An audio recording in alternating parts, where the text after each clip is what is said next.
likamba innocent balumba na lobi na ligana lo bango mingi te parce que nazo risquer na sala tapis moko il y a 1 mètre sur 5 et par dans la chambre pour na fuka mara sambela nzambe mingi na kombo ya garçon wana et le oiseau sala et na mboko yo même ba konzebele même ba moyen mingi 200 millionnaire te mais na bosune muke asali likanisi wana déjà ça comme ta baisse. Ouais. Le roi Bokechu premier. Il s'appelle d'ailleurs Warrior, guerrier. Il a mis pas si comme Warrior, il y a le bas guerrier.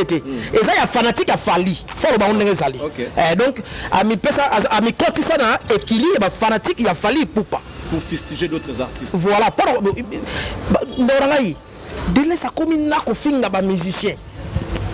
Le souper dans les gars, t'es vraiment bien que, alors critique et puis ça la réforme au bout à faire. Au moins bien que Joe a sa pasteur, a na TV.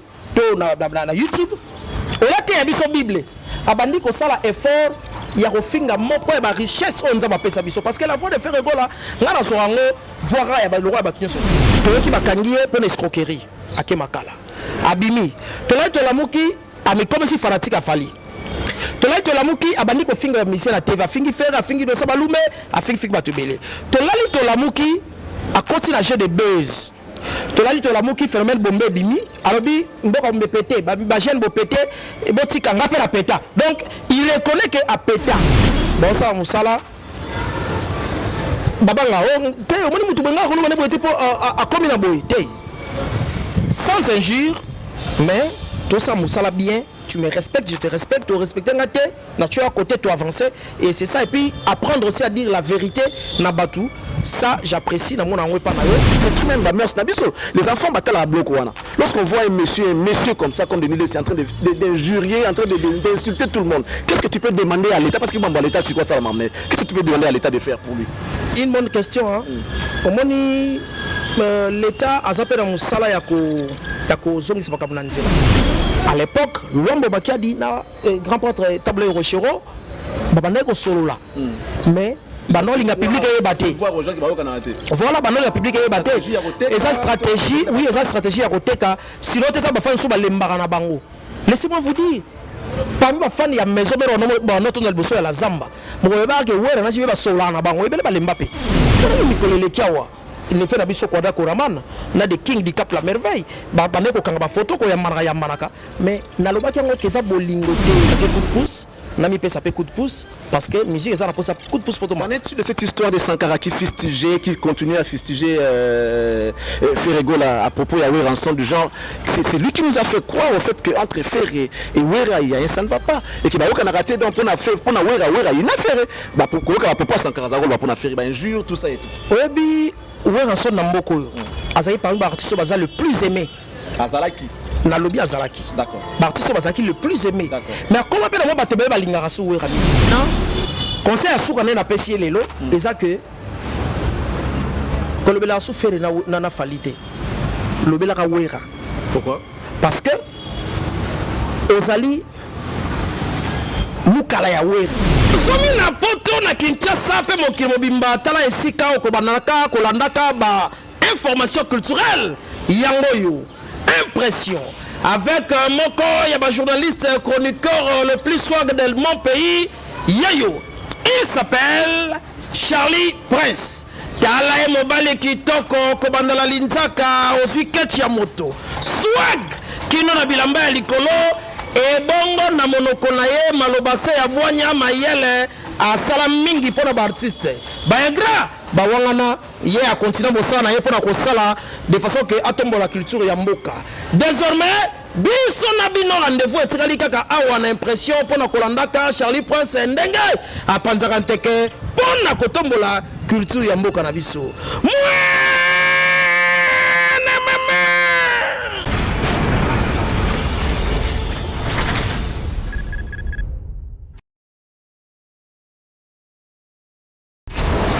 Hela ma on a ekolo samona voila roga missile na ningina loba oye koya heya Messieurs, dames, bienvenue à ce nouveau numéro de l'émission Impression sur Cactus Télévision. Nous sommes très fiers de vous le présenter.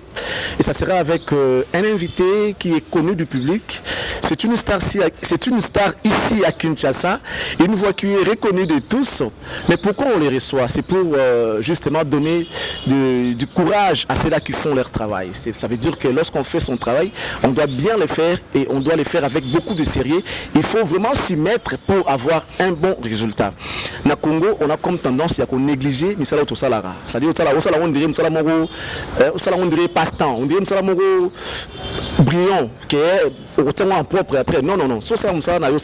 Bien pour que on atteigne des résultats, il faut avoir de l'objectif, de l'ambition, comme ce monsieur que nous allons recevoir tout à l'heure. Il s'appelle Jérémy Yoka, la voix de Kinshasa.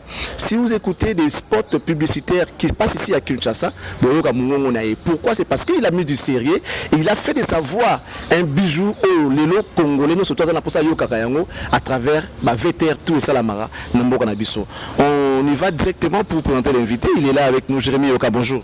Oui, bonjour, mon cher frère et confrère Charlie Prince. Donc, merci d'abord pour la présentation. Salango bien. Merci. Et puis, la ligne qui est gratuité. Donc, on a fait la tour. On a fait la voir. Pour avoir découvrir aussi. Voilà. Bandeko zomi na poto na Kinshasa pe mokili mobimba tala esika okobanaka kolandaka ba information culturelle yango yo impression avec moko ya ba journaliste chroniqueur le plus swag de mon pays yayo. Il s'appelle Charlie Prince. Tala e mobile kitoko kobandala linzaka ofiketi ya moto swag kino na bilamba ya likolo et bongo na monoko na ye malobase ya bwanya mayele asala mingi pona ba artiste baegra bawangana ye a continuer bosala na ye pona kosala de façon que atombola culture ya mboka. Désormais biso na bino rendez-vous etikali kaka awa na impression pona kolandaka Charlie Prince ndenge apanzaka nteke pona kotombola culture ya mboka na biso. Yo zelanini PPC trophée akufa on a repéré ça rabiso ba merci yango yo tango toi vivant. Qu'est-ce que c'est beau de l'attendre, mesdames et messieurs. On applaudit pour Jérémy Yoka, c'est très bien. Voilà, donc ça veut dire qu'il faut que ça série dans Moussala Nao. C'est un gars oyo lelo oyo asa modèle ya ba tutu luka osala Moussala oyo. Ba veter ya Kinshasa est belé et comme na mulongo ya Jérémy Yoka et nous profitons quand on lobi pour na kopesa yo merci na félicitation pendant qu'on en a envie Jérémy Yoka. Merci et puis je suis trop fier ya et vous t'es pas ménisité. Mais tu pas un confrère et ça linga bien de même que ngana tout dans la zone sans ascenseur aux a parmi bah confrère toi bah frère bah ça la chronique musicale que j'apprécie par rapport à professionnalisme, intelligence et puis détermination surtout que banga mutute. Ça c'est ce que j'aime. Contrairement à moi balé qui a le mingi bah ça musala babanga on te on mutu banga on ne peut pas à comme na boy te sans injure mais tout ça musala bien. Tu me respectes, je te respecte, tu respectes tu es à côté, tu avances et c'est ça. Et puis apprendre aussi à dire la vérité nabatu, ça j'apprécie dans mon angoé panayo, dans mon angoé panayo natilo collé, mais apparemment tu vas moquer. Voilà. C'est très bien. Nous allons rentrer dans le vif du sujet, Jérémy Yoka. Lelo, nous autant la musique et beaucoup d'actualités, mais pas Iba on dirait bon déjà nous sommes fiers et contents de voir que reprise l'activité culturelle et ça libiso bien et la musique Kinshasa on les kabuna semaine ou azo répéter on beta concert kotoyo ba week-end ba concert aux la société déjà pour na yango et ça lione et ça linga be pomboka mobimbe ezaki stressé mboko mbekrakaki et na ba moment to le kaya pasi c'est vrai que silité merola ekiti mwa muke merci ba konzabo ande bazongisi ba activité déjà concert serait zaté vu les aratistes bah tout au travail à mingi au courant de la semaine week-end les arts très important qu'on se déstresser na ba concert na ba boîte de nuit na ba bar et église peut-être après qu'on se déstresser t'es beaucoup de qu'on a soit au mais combat bitu moto on a satana ton a la nzambe mais après tout se déstresser na banganda au bipa yo tanga boyer ça fait du plaisir au ka koto boyer Et d'abord mon destin ça c'est vraiment mon caisse qui paye moi ça qui peut fabriquer na Facebook naé live naé voilà et mes koto les lozo ka koto jiba obeta na chetemba le 12 sam titu vraiment ya kobeta na la 70 na la 70 et puis oka kuna manda chanta beta ke lobi na njili et ainsi de suite. Donc tout ça me fait du bien. Il y a la bonne musique avec ba musicien to na bango oya bien na mo ndam ko beta musique okuta to te bango ba c'est très important. C'est très bien dit, Jérémy Yoka. On va rappeler quelques Makambo et Salami Nambo Ganabiso Yamalam concernant les artistes. Je ne sais pas ceux qui ont indifférents. Il y a félicité, encouragé, on va parler de ces gamins qui n'a même pas 30 ans. Qui a fait acte louable.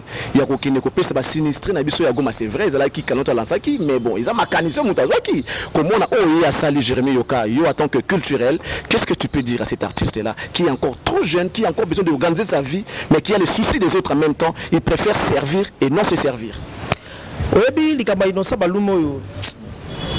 D'abord, na ligina félicité mingité, parce que na niveau de commissaire moi trop na risquer na sala tapis il y a 1 mètre sur 5 et par dans la chambre pour na fuka mara sambela nzambe mingi na komba ya garçon wana et le oiseau sala et na mboko yo même ba konzebele même ba moyen mingi 200 millionnaire té mais na bosine muke asali likanisi wana d'abord ko banana idée so passe na ngeza wapi na moni timo to bien ça pasteur ate ya batu asaba miracle atondi sa ba 20 mai ba martyr atelemi ando critiquer œuvre sociale oyo innocent baluba sali nabi oh denilesi ni kambunini. Donc vraiment de laisser décevoir dans la liste de pasteur na mutu nango longwe pasteur parce que pasteur autre so bolamu mais boni yo obani ko finga bolamu ko critiquer bolamu mutu sali pendant que yo soi-disant pasteur parce que comme soi-disant na continue na doute bonjambe na yo yo soi-disant pasteur ozo c'est la kaka libonza moyebi ko sala donté donc et salinga pasi makasi vraiment innocent balume baba kele ça va donner son kangano matoy ko kangote fais ton travail et puis sala bolamo za nango wana ya ko salisa c'est pas facile obima na musique ya ba concours. Oui, tout à fait. Alors, na concours wana bande ko fa taki mingi ba bande ko goma. C'est vrai biso ba taki ça to fotaki parce que ton nom moi muke et yembele on ebine le ki kitoko makasi. Mais mingi zaki na goma. Na retour, tant son droit à sombra $1 ya crédit pour voter mais na retour on peut si ndako. Félicitations Innocent Balume. Surtout que côté succès il y a pas à dire hein. Pour succès Innocent Vandisiango, il fait bien son travail et puis ça ko fignoler quoi melongo chaque fois. Et bah tu les choses à des succès en succès. Mon contrairement à nous sommes là qui oh succès makasi ya mi balekiti.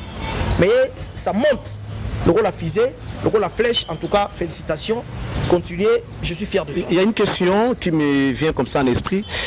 En t'écoutant parler, c'est comme si non bien ça là on passe kaza ressortissant ya Goma. Soit il comme ça pour en Équateur. Est-ce qu'il y a un gars monté mais au salaire le rôle la scène na Goma? Non. Et ça non seulement parce que ça ressortissant ya Goma, je pense que ça li en po moka ne soit passe. So ebi soki na soki na musapi awa et passe en c'est un tout bobimba. On va te roter écoute mon ressoki na hôtel la musapi mais au moins musapi on a pensé kata fufu. On ne pas eu un empêchement pour fufu moyen na ne ba katela ngozati. Libu peta ça ko risa tondati. Après rozanga na pongi pour na passer ça na musapi. Ndenge Innocent mona yike Congo mais ne suis pas si wana. Asalaki acte wana eza malamu mingi et puis batu batika ko politiser yango batika ko memango na polémique moko injuste to critiquement injuste parce que batu yo basaleli bango biloko wana banda ko nozo mona wana bobi lo sambo ba salate tant mususu bazola kela mabe bat bando finga Innocent tant mususu bazola kela mabe vu ya muto créer combat na Innocent alors il faut keba vino ko beba po ozo loka muto ya osala bonjambe na batu parce que on salon les bonjambe nzambe alobi pesa na modingo azangi to vandi boye mboke ziki na ba moyen na ye aya tongi na bozwi na ye fa tonga le sosa comme po bandi ba po de lesa ndi ba fa sosa comme donc mais qui tu pour juger de Nilesi que longo na bonzambe o taka ye na ngolo ngolo na ngolo kala pona mabe moko asala ça peut monter ko ça peut mabe moko Charlie Prince. Bon, omoni Denis Lessi aza quand même moto ayeli biso banjondo na katsamboka de croire na yelo la pasteur. Mais après abîmer la vision. Déjà ça comme ta baisse. Ouais. Le roi Bokechu premier. Il s'appelle d'ailleurs Warrior, guerrier. Non, il a mis pas si comme tel Warrior il y a le bas guerrier était. Et ça il y a fanatique à Fali. Faut le baron ngezali.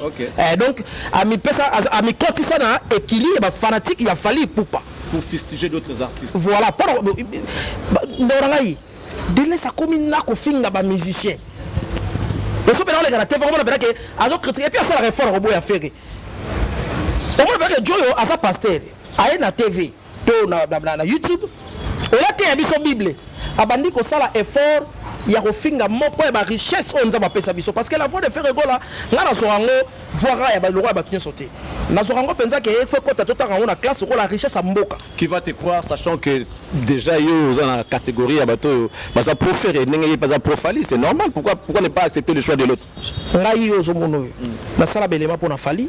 La commissaire Fali était honnête avec moi après ça quelque chose donc à tout ça reportage et puis à Fouta je suis voilà et puis je suis reconnaissant d'ango de même que Jésus de Nuance de même que le roi de la forêt de même que papa chéri à chaque fois il y a Nuance Fali Jésus de Nuance.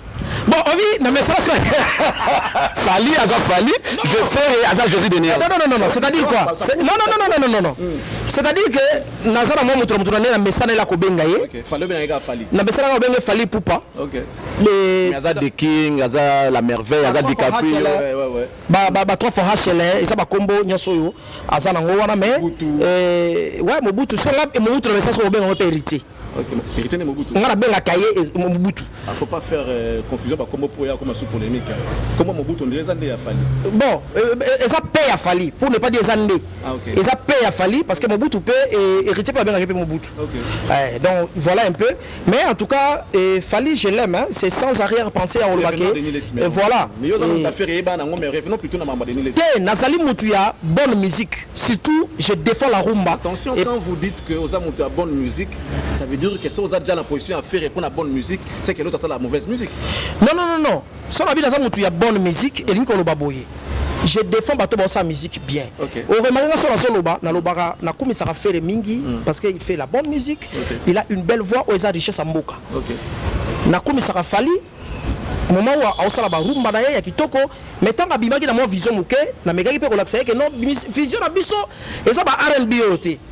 Et ça va rap te wala vision musique na biso te misa ko sa album na ya à côté rap na souk na kati libre on naviguer dans style non surtout c'est absolument ya on a soloba papa Chira Salaka et nse momo beta akena na pe na rap na kati le roi de la forêt ba Jili voilà le roi de la forêt pas Salango mais to comme tel roi de Stongi to se focaliser que biso beta na musique wana mon cher frère mutako saote américain a somba cassette na ote américain akotika musique ya ba américain te posomba yo par contre américain so alinga toucher côté ya RDC akokende na rumba parce que bino ba kolo rumba pour rap to sango lo kwa bangote et puis obonde to zaka boye menga ndo to solo la lingala boye so jomo uti lo jalelo aye abasa makambo alo ba lingala beto ko ndolo ba kitetela de même que ba français on ndeko ngai oye mara français ko ndo ma la lingala. OK. Parce que tous la diction to comme na bangote. Donc to quand c'était sur mis en français des commissions internationales. Papa on va comme international dans nzembo français té. Pepe kala za international dans nzembo français té. To peki si ba to comme français té, c'est pas mauvais. Mais après to kanisa kate que ceux qui to sali nzembo moko na français, mais ba français siko ba ko boyo kabiso. Ba américain so ko comme ça to comme té.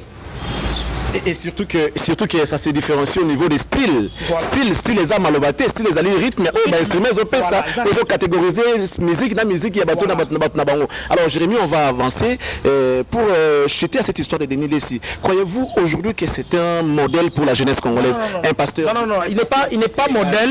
Il n'est pas modèle. Pourquoi? Parce que Denis Lessi, tu es bakaye pasteur. Tu l'as eu to la muki, tu es qui bakangié pour l'escroquerie. Ake makala. Abimi tolai tolamuki amekomesi fanatique afali tolai tolamuki abandi ko finga mission na TV afingi faire afingi do sabalume afingi batubele tolali tolamuki akoti na jeu de buzz tolali tolamuki phénomène bombe bimi alobi mboka mbepete ba jeune bo pété botika ngapela peta donc il reconnaît que a peta Surtout on reconnaître que au PT est-ce que au changé non le problème c'est au changé d'où à ça modèle pour la jeunesse. Aujourd'hui, lorsque vous regardez la réaction, il y a entre guillemets un pasteur qui a été accusé de beaucoup de choses en même temps, et ce qui fait mal parce que moi je connais des gens qui pour la bango, c'était comme un représentant de Dieu. À cause de ça passé par ces pasteurs-là, mais aujourd'hui, lorsqu'on regarde tout ça, moi je me rappelle, j'ai dit à un frère, à un ami, dans l'église pour ne pas aller donner l'occasion à ces malfaiteurs, je préfère aider ceux qui en manquent parce que on sait je dis aux gens, les gens que vous croyez être des demi-dieux, malfaiteurs, on connaît, tout le monde et puis voilà le dis-moi un peu frère, qu'est-ce que tu peux demander aux autorités? Parce que lorsqu'ils passent pour fustiger même le chef de l'État, insulter ses amis pasteurs, qui n'est pas bien pour l'éducation, et ça qu'on détruit même les enfants battent la bloc. Lorsqu'on voit un monsieur comme ça, comme Denis c'est en train d'injurier, en train d'insulter tout le monde, qu'est-ce que tu peux demander à l'État? Parce que l'État, c'est quoi ça? Qu'est-ce que tu peux demander à l'État de faire pour lui? Une bonne question. Hein? L'État a zappé dans mon salaire yako zongi sabakamnanzela. Na bandi de laisser au Kenababé. Ok, babé. Affingar la président, affingar Moutounios. Voilà. Il incite pratiquement tout le monde. Voilà, donc je pense que Babé n'a pasteur Moussoussou. L'État a 5 pasteur Bazong ici l'Anzela. Au cas contraire, l'État a Makamnaï. Parce que Azo Kenababé Mingi. Ok, Mabé Mingi. Je ne sais pas. Qui est cet homme de Dieu? Oh, il faut les garantir parce qu'il affingar président de la République. C'est dit un homme de Dieu. Oh, il faut un Luka Mutumoro Boye, Aïe Bissaye, la coopération de Kabila, n'a aucun Okutana et au Salabo comme ministre. Il y a à côté la prison. Donc tu vois des choses pareilles et ça continue. Mutakota qui prison Bimi à côté de Makambouana. Je pense que l'État, il faut mais quand même. Bon, l'église dépend de ce qu'on fait ça soutenir Babi. Ah bon, comment dire l'église à Baninga? Et là, ils ont fait car Mingo Boula. Boula. C'est comme ma casse n'appelle de fond. Ma casse. Moi, je l'ai suivi l'église de Nani, pasteur. À quel pas d'Odi, hein? Comment est d'Odi, hein? Voilà. Oh, non, on est dans 500 000, 100, 200. Oh, mais comment on dit c'est deux tours pour Boula? Le Rosa a Karaboula. Si Samba ou Mbango pour 15 heures, il faut se décarrer pour Koroka Faboula. Donc, on va évoluer, Jérémy. Voilà. Merci beaucoup. On va passer au deuxième point, c'est le message fort de Ferregola à l'endroit de son grand frère Weranson. Un message d'encouragement, un message de paix qui demande à tous ceux-là qui soutiennent la bonne musique d'aller voir Weranson le 17 septembre aux Zénith de Paris. Quelle réaction vous pouvez faire, vous qui êtes journaliste? Non, moi je me suis dit que faire Azana grandeur d'esprit. À la Kissibiso grandeur d'esprit. Ce n'est pas de l'hypocrisie. Non, hypocrisie par rapport à Nini. Mais parce que tu as dit que Bayo Kanaka est à Weranson. Effectivement, Batubayebi Bongo, ils n'ont pas besoin de relaxer au Bayo Kanaka. Parce que Oyebi, Moussala, la musique, on a végétarien, aux autres mon amokili. Et ça, la relation Moussoussou, ça on a coulisses, na miso batute. À l'époque, l'homme qui a dit, grand prêtre Tableau Rochero, Babandeko solo là. Mais Banon l'inga public est battu. Voilà, Banon l'inga public est battu. Et sa stratégie, oui, sa stratégie à côté car sinon tu as pas fait sous balembarana bango. Laissez-moi vous dire, parmi les fans il y a maison mais on notre dans le bosso à la Zamba. Mon bébé que ouais, on a joué ba sola na bango, il belle Mbappé. Et ça bon. Batikali ouais, on a joué, batu baya ba concert bango mais bitumba bandeko benda batu. Vous comprenez? Batu ko pas rater ballon au master. OK. En avant. Il y a musique na bango, succès basanango, ils n'ont pas besoin. Il y a que tout ça la bolingo et puis après, bango ça ba hypocrite. Tout le monde a mis collé kiawa. Il fait d'abisso kwada koraman, na de king di cap la merveille. Ba bandeko kanga photo ko ya manaka, mais na lobaki ngo ke ça bolingo te. Ah bon? Bango ça la ke les kazo ke n'est pas ya nae tranquillement, il y a pas de moi sans caméra ni photo, bah on sur la bien, bah on a eu une relation là-bas. Mais comme il y a bah mouké photo et ça qui bolingo buzz. Prévané le autre yoka oh voice bima qui bah tonga qui ngandi ça qui parce que bolingo ya buzz. Donc bazana intérêt à relaxer batuke to coopérer. Là c'est wera eféré. Oui, bazana intérêt. Mais oyo ekomi likambo ya carrière ya mutu ekomi likambo ya événement ekomi likambo ya via koyo kokweya te tobima yango moni faire siko asali vidéo na apesi ordre. Mais est-ce que Wera ne pourrait pas réussir sans faire? Sans message à faire, Wera ne pourrait pas réussir. C'est pas ça, mais aujourd'hui, faire c'est une force. Et Wera, il est qui? Une autre force. Okay. Deux forces au Sangani, au Bilo ça. Donc, il y a aussi peut-être Kofi Olomide, au P. Face à la Yango. Donc, on explique que tout peut ça beaucoup. Mais dans ces mêmes messages, Nasuka l'a fait à lobby. Le 17 septembre, tout ça, tout qui est soutenir les rois de la forêt, tout ça et tout. Mais le 7 novembre, ouais, c'est là, il a profité pour faire d'une pierre deux coups. Ah oui, il a profité pour faire sa pub aussi. C'est-à-dire que, allez-y, mais il ne faut pas oublier. Mais il ne faut pas oublier parce que... Il utilise Weranson. Mais bon, en fait, ça peut aller comme ça si vous voulez. Mais je pense qu'aujourd'hui, c'est très important. Mais il y a des photos. Selon de monde, est-ce que c'est sincère? Est-ce que c'est vraiment sincère? Ce message de faire est sincère? Si tu as les vidéos, tu peux faire tout le monde. Si tu n'as pas de caméra, tu peux ma caméra. Mais attends, c'est ma caméra pour vous appeler c'est ma caméra les dessous des cartes. Non, tu dis que naturellement va dans batunaï.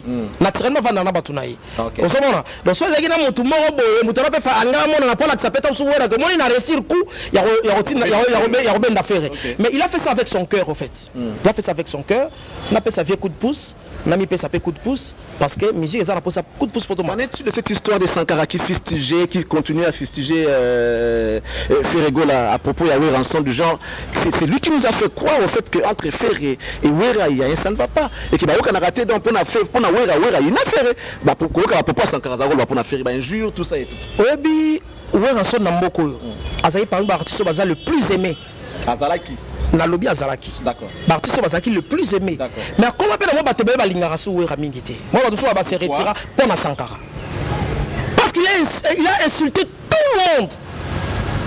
Afinga mutu nyoso au nom de Wera.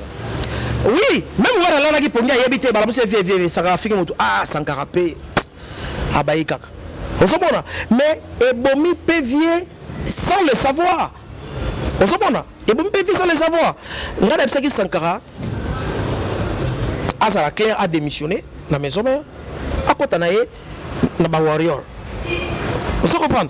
Comment dans ça l'événement? Pendant autant de mois, je crois que l'événement est annoncé une année avant, mais pendant autant de mois, on reçoit la promotion appropriée. Quand tu passes, tu parles au nom et artiste Moussoussou. Tu fais tes histoires au nom de ça, combat Wera, au moins ça, on a combo et artiste Moussoussou. Mais ça la claire, soit au démissionnant. Ou bien au lingo longwa na système ya alobe le tête va prendre des actes au Kenda. Vous savez ce n'est pas bien. Maintenant conseil à soukané na pesier lelo et ça que quand le bela sou faire na falité. Le bela ka Wera. Pourquoi? Parce que ozali mukala ya Wera. Oto yebi ke ye le bela ka Wera. Il y a ça là pour na Wera. Alors comment ozotika orchestre na yo ozotika patron na yo pour obanda kolobela deux personnes l'un en bien et l'autre en mal qui pour ne pas être bien qu'en mal mais c'est une pub oui. Pour ne pas être payé après. Parce que dans l'occasion on a fait du bon bando foot évidemment aussi à maison mère n'était pas payé parce que dans un article moi ya Mbote Balobi Sankara a déclaré de sa bouche que il n'a jamais été payé na Wenge donc ba ko révoquer y était. C'est faux. C'est faux. Mkoba foot bango j'étais présent. Sankara oui. Non une fois on est on a monaki. Pourquoi bien la caméra pourquoi? Il faut pas mon andingo tout à l'heure va lingo ya gomo ya. En quelque sorte parce que jour à salaire va bien ba tout pourquoi bien journaliste pour nani. Non, voilà parce que j'étais là au moins une fois on a mona Nazalaki, on a témoigné on a Zala. Maramba caméra, yo nanga to considérer ngote.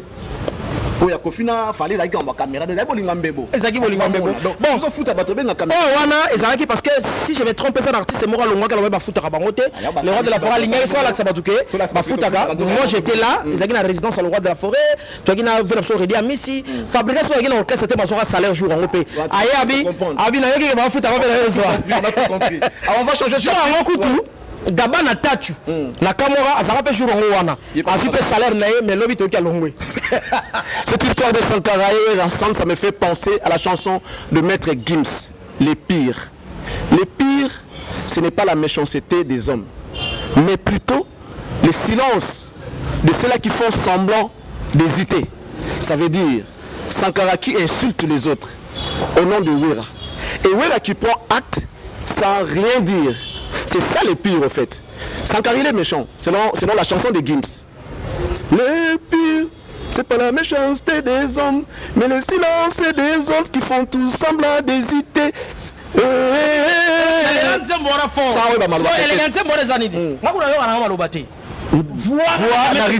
C'est ça, l'artiste dit ceci. Les pires, ce n'est pas la méchanceté des gens, mais le silence des autres qui font tous semblant d'hésiter. Quand on ça tu devais dire, taper sur la table, non, c'est fini. Mais quand tu ne dis rien, c'est ça le pire. Ah, mais c'est ça le pire. Na comprend message nango. Oui. Et na recommande même na bande politique ba yokarango. Le silence on a semblant comme ça on dit babo mamuto wako. Na kofi ba ku na beta mutu. Boza pembeni vous ne venez pas d'intervenir. Boza ko net boya mais on dit tu fais semblant. Voilà. Qu'il n'est qu'à intervenir pour mettre fin à l'acte de méchanceté. Mais quand tu n'interviens pas, c'est ça le pire. Les pires hommes dans ça, Gims, bravo à toi. Et je crois que tu as besoin de texte à bon pour édifier Batou. On va changer de chapitre. Cette fois-ci, on a parlé de Inosbi, Ferregola, et on va aller rapidement pour parler de certains gestes. Et ça appelle malamu na musique na biso comme on a bandé ko bazo bunda na pasi ndé mona Inosbi azana poussé pas construire vie na ye maintenant que ngana zui mwandam on a soit bandé ko bazana ngoté. On va prendre l'exemple de notre ami Buna Filé qui ce jeudi dernier a encore remis 2 véhicules à ces 2 artistes instrumentistes. Quelle réaction de la part des journalistes, Jérémy Yoka? En fait, l'action est bonne, ça j'encourage, mais après, on a décidé de le. C'est un artiste, s'il vous plaît, artiste. Non, c'est un artiste, mais après c'est un petit frère, hein? C'est un jeune homme pour moi. Et après, je me suis décidé dans le Makamounayete, il n'y a pas le Makamounayete. À mes qualités sur autant à Kombourangate, parce que hier, il m'a manqué du respect. Il m'a manqué du respect en plein concert. Concert produit par M. Billy Kikouni. Okay. Moi, j'étais invité pour couvrir, en fait, faire la couverture médiatique de l'événement. Tous en encelé. Je crois, et il fait la Marco Mopandisango, à ça qui m'a liste, banga apprécié, sans que la Sengali Banga, je ne me vois pas moi, la Sengali Banga, et pas Yabina filé. Parce que JB, papa chéri, à Boiranga, sans que na Kolukaye, a eu que moi, on a ça comme ça, pour Mboka. Pour l'artiste, à boire Kinga, ça a plaisir. Pardon. Je ne souhaiterais pas que la question et alimenter flamme, comme flamme. Moi, j'ai juste posé la question par rapport à ce qu'il a fait. Il a fait acte on a comme ça là qui na âge na yé, na ta la musique en solo. Pour moi, on a le big à Mukola Fabrigas. Bah, on a 30 ans. 35. Non, mais quand il se dit, c'est un garçon très impoli, au fait, vraiment. Jérémy, un instant, frère. Moi, je sais que Oza Moutou Batubatalaka. Est-ce qu'il n'y a pas lieu, ce qui réellement parce qu'on ne veut pas rentrer dans le détail. Je ne vais même pas chercher à rentrer dans le détail, sinon alimenter sous flamme Makassi. Là, la limite, tous comprendre. Côté Arabatou, respect. Tu prends sur le respect, n'est-ce pas? Toi, tu prends sur le respect. Mais est-ce que par rapport il y a respect au lieu n'a pas ça yo, na au lieu côté artiste. Il n'y a pas lieu. Il y a Oluka. Moi, je sais pas. Je peux pas refuser Marambozo Loba. Mais je connais cet artiste. C'est un garçon très poli, un garçon bien que moi j'ai eu à côtoyer. Je ne peux pas non plus rejeter Oyozo le Bananga parce que il y a qui na présence na yo et Mamozaki nango. Alors les contentieux comme ça. Et si quand on règle en boue mon frère, est-ce qu'il n'y a pas lieu sur ligne on a joué médiation, toi arranger dans l'amiable alors qu'ils ont un petit wana tout ça, c'est un artiste que nous devons du respect. Au retour, lui aussi nous doit du respect. Pour ne pas dire que non les jeunes ils sont comme ça, bah ça la musicien boye community mondial momo ils ont Charlie Prince, on le bien on jouer médiation. Mais je pense que médiation avec qui? Quelqu'un qui crie dans le podium à mon nom en disant que lui il est chrétien qui ne pardonne pas, il peut me pardonner. ponga na ye to sala cop nini na to wela na ye nini je ne vois pas ngana to wela nini azana cap na ngate na leke na tout sauf rien je me dis et puis alors si quand on connaît tout ça la médiation pour camarade na ngai non en fait c'est ça maintenant le plus grand problème que nous avons. Moi j'ai parlé avec un artiste à un téléphone et tout ça et tout, on s'est croisé il y a peu. Pendant un téléphone tendeni. Bonjour. Ah bonjour Charlie. Pendant un téléphone tendeni. Oh non mais yo boma ngabi yo za master ngana now. Oh boma ki master ngabité par rapport à nini. C'est ça pour na likambutel parce que na yebi moi ndenge na comprendre ba tout va fonctionner. Expliquer un mot banal. Et vite to se comprendre. Peut-être à Yoka. Parce qu'il pose à Moutou. Les gars, ça na yote ba ko metela li solo Jérémy Yoka boye. Alors, on comprendre ça boye. Bango balingi que soyi toye awa na koto aso korate to lobeka kokaki. To ko ko ba landa ngulu ya artiste en quelque sorte artiste ba lingi ndeto ko ba landa ngulu na bango. Non. Tu dois sala musala, to so tombo la culture en mboka, to sala analyse objectif mais koto ça na aux tatabana. Pour arriver à atteindre l'objectif. Lorsque ndeko mususa monde ngozo kende na ndeko ndengo na bien que ma be salami. Vous assure que ba peso ka confiance bando banga te que viens za la pour d'autres artistes. Non, je pense que mutarobanga ngaza mutazana azana posa azana batu oyo ya bando banga n'importe quoi ba yo kakaye ba banga kaye. Respect réciproque. Je viens chez toi. Il y a un honneur, il y a un tour, il y a mon honneur.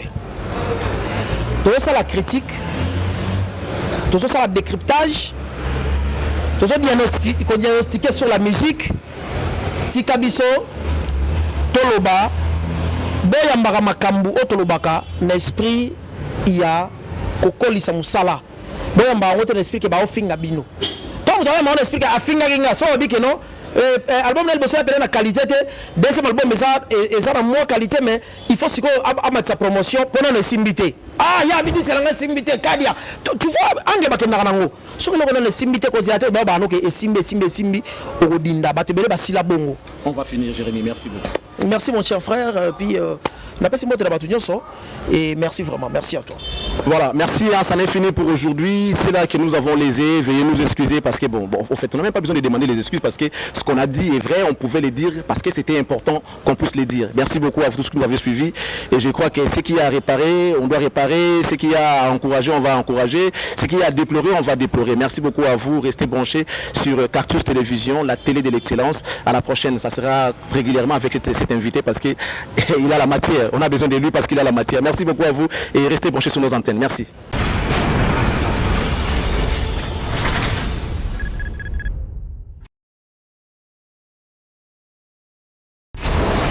Hela ma on a ekolo samo na boala roga missile na ningina loba oye koya